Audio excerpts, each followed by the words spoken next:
Week 12 means I get to pick against top 5 teams and I get to eat at the Meatball Shop. Meatballs, it must be my birthday. It's simple. We love college football, we love ridiculous food, so let's pick some huge games against the spread every week and eat until it hurts. It's easy call. Week number 12, and let's start it out with some SEC bias. This one's enormous. Mississippi State, the #1 team in the land, going to Tuscaloosa to take on Alabama, coming off of their huge win at LSU.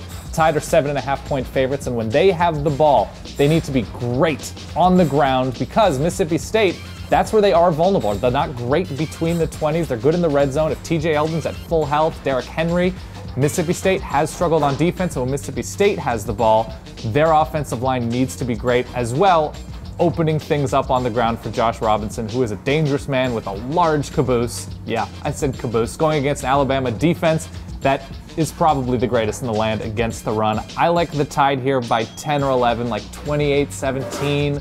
I don't think Mississippi State scores a ton. That feels right to me. It's not the luck running out, it's just the run temporarily stalling for the Bulldogs. Yeah, 28-17, Alabama covers. First meatball situation, we've got sliders.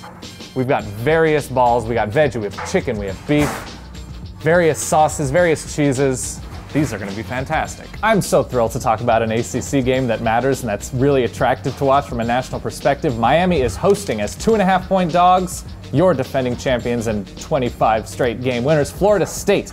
Key when Miami has the ball, they might have the best running back in the country. There are a lot of great running backs. Duke Johnson is fantastic. How good can he be? Creating third and manageable 3rd and 4s for Brad Kaya, the true freshman quarterback who is quite good. Going against a Florida State defense that hasn't been terrific. This is not a lockdown, shut down Florida State defense. Florida State needs to be able to have a plan. Their coaches need to have a plan against Duke Johnson, or else it could be a long night because every team that plays Duke Johnson has a Duke Johnson problem. I've said his name many times. When Florida State has the ball, Jameis Winston, avoid those early errors because unlike a lot of teams that they've played thus far, Miami can run the ball extraordinarily well and they can sit on a lead.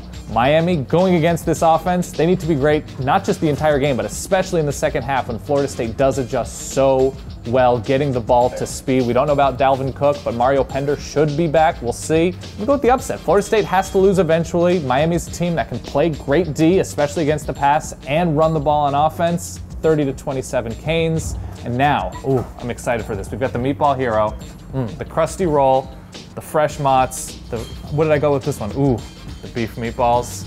This is the measuring stick sandwich. If you do a good Meatball Hero, you do a lot of things great in life. Next, and we just got through with an ACC game that you're gonna need to watch. We have a Big Ten one pitting the 2 best running backs in the country. Yes, the country against each other. Amir Abdullah for Nebraska and Melvin Gordon for Wisconsin. When Nebraska has the ball, the key is going to be the health because Amir Abdullah makes that offense go. He is fantastic.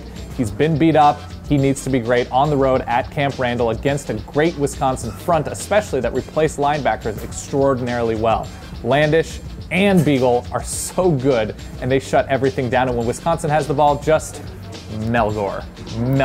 Melvin Gordon, if he gets going, Wisconsin's essentially an impossible team to beat. And when Nebraska is playing against Melgore, they need to force the ball out of his hands. They need to force long drives. They need to be great on 3rd down. Keep the ball in Joel Stave's hand, Tanner McAvoy's hands, and then you're in a pretty good position. I like Nebraska to win this game on the road, even as 5.5-point dogs.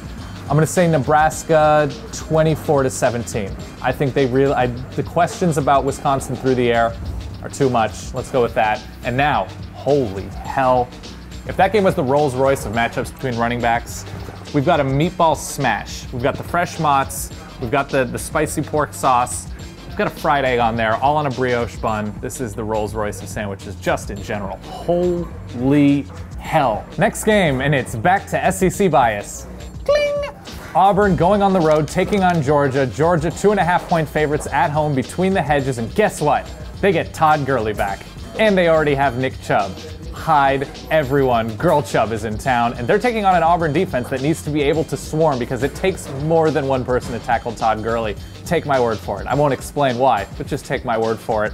And when Auburn has the ball, coaching, they need to be more disciplined on offense. The turnovers, the penalties. We know about how good this offense can be when it's rolling, but they can shoot themselves in the foot. How good are they practicing this week? getting ready for a Georgia defense that can be exploited. The secondary for Georgia when Auburn has the ball, they're going to need to be great, not just on an island against receivers, because Nick Marshall is quite efficient with the ball, but it's so stressful playing against this Auburn rushing attack. They will stretch you sideline to sideline, and Cameron Artis-Payne, criminally underrated nationally. He is that good, especially after contact. I'm going Georgia here, 34-30. I think they roll. Those running backs are too good. I'm going Dogs. Dessert time. We haven't done dessert in a while. Ooh, easy. Oh my God. This is, holy hell, a snickerdoodle ice cream sandwich with brown sugar ice cream, which is fun actually, because my camera guy McGraw, nickname in high school, Brown Sugar. True story. Yeah. So, whew, we're gonna do desserts as well. Everything's happening at the Meatball Shop. Final game, and it's a second ACC game. What? Yes, it is true. Clemson 2.5-point favorites going on the road to play Georgia Tech. A Georgia Tech team, very good. Not great defensively, but they're really good and they've been rolling. The key for Clemson when they have the ball, they have Deshaun Watson back from the broken hand. That's a huge deal because Cole Stout is not getting it done week in and week out and making that offense go. They're going against a Georgia Tech defense. Granted, not all that good, doesn't get in the backfield pretty much at all. Clemson needs to take advantage, and when Georgia Tech has the ball, they need to be good early. They need to take advantage of all that speed that they have, keep drives sustained, keep the ball just 3rd and 3, 6-yard gain. 3rd and 6, 9-yard gain. They need to be able to do that because this Clemson defense is so good. It might be the best front in the nation. It's that good. Vic Beasley and his friends are nasty. I'm going Georgia Tech. What? I think they're going to be able to run the ball enough that they're going to open up play action. We'll call Georgia Tech 27-24. And now, quickly, top 4 cookies, because we haven't had cookies on the show in a long time. 1, chocolate chip or chocolate chunk, the classic. 2, snickerdoodles. Sometimes I call them tasty dudes. It's fun to say out loud. Number 3, oatmeal raisin. I like the chewiness factor. I know a lot of people don't like it. And 4, peanut butter. I'm not wrong. You know it. And now, it's time to eat. Let's start with the sliders. Oh yeah. So we have like the Parmesan Alfredo type with the chicken ball. It's rich but not overwhelming. Hero. I've talked about the Hero as being a good gauge, the barometer. Oh man, that is real juicy. Get that cheese slab. That was my nickname in high school. Cheese slab. I've been looking forward to this one since I woke up. So you have the brioche, which is softer than the roll.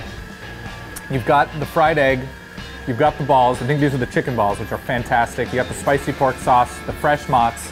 There's heft to this, like a shot put of flavor.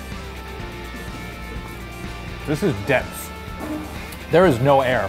There's a vacuum where only flavor survives. This is who I'm taking to the food prom. Let the bass kick. The picks are official. Bama, Miami, Nebraska, Georgia Tech. Go to the Meatball Shop because the lesson, as always, eat more balls.